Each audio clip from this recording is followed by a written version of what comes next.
Hello everyone. तो आज हम स्टार्ट करेंगे क्लास 12 का टॉपिक चल रहा था गॉस लॉ, जिसमें गॉस लॉ की एप्लीकेशन पढ़ रहे थे। उसमें गॉस लॉ की सेकंड एप्लीकेशन क्या है, एक नॉन कंडक्टिंग फील्ड शीट के लिए हमें क्या निकालनी है इलेक्ट्रिक फील्ड इंटेंसिटी निकालनी है। इलेक्ट्रिक फील्ड इंटेंसिटी निकालने के लिए जो नॉन कंडक्टिंग शीट है उसके लिए हमें गॉसियन सरफेस लेट करना पड़ेगा।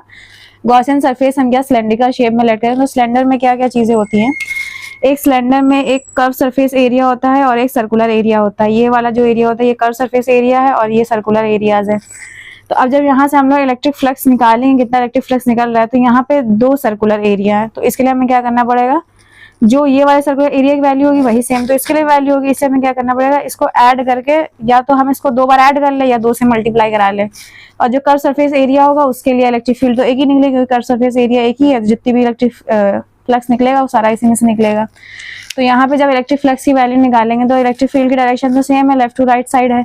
लेकिन जब एरिया वेक्टर निकालेंगे तो कर्व सरफेस एरिया के लिए एरिया वेक्टर ऊपर साइड होगा, जिससे इलेक्ट्रिक फील्ड और एरिया वेक्टर के बीच में 90 डिग्री एंगल आएगा। और सर्कुलर के निकालेंगे तो यहाँ पे जो एंगल आएगा वो 0 आएगा। जब 90 डिग्री एंगल आएगा तो जो कर्व सरफेस एरिया के लिए फ्लक्स है वो कितना हो जाएगा, 0 हो जाएगा। और जो सर्कुलर एरिया के लिए हम लोग फ्लक्स निकालेंगे वो कितना हो जाएगा, ई डॉट डी आ जाएगा। यहाँ 2 लगा देंगे क्योंकि अभी बताया कि दो सर्कुलर एरिया होने वजह से क्या है, दो बार ऐड करने से अच्छा या दो से मल्टीप्लाई हम सीधा सीधा करा दे फ्लक्स का। तो फिर इसका क्या करेंगे, इंटीग्रेशन कराएंगे। जब इंटीग्रेशन कराएंगे तो डिफरेंशिएशन से इंटीग्रेशन हट जाएगा। जो फ्लक्स की वैल्यू है ये गॉस लॉ से हम लोग क्या करेंगे, इसको क्यू बाई एप्सिलॉन नॉट लिख देंगे।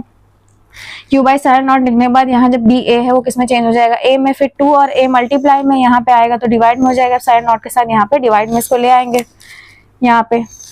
फिर उसके बाद इलेक्ट्रिक फील्ड इंटेंसिटी आ जाएगी मेरी क्यू बाई 2 एप्सिलॉन नॉट। ये फॉर्मूला भी ठीक है, अगर इसको थोड़ा सा और मॉडिफाई कराना चाहे तो ए क्या आ जाएगा, यहाँ मल्टीप्लाई डिवाइड में आ जाएगा क्यू से। क्यू के डिवाइड में ए लिखने का मतलब क्या है, ये सरफेस चार्ज डेंसिटी है जिसे हम लोग सिग्मा से डिनोट करते हैं। अपॉन में क्या आ जाएगा, 2 एप्सिलॉन नॉट। और इलेक्ट्रिक फील्ड इंटेंसिटी की जो यूनिट होती है वो कितनी होती है, न्यूटन पर कूलाम होती है।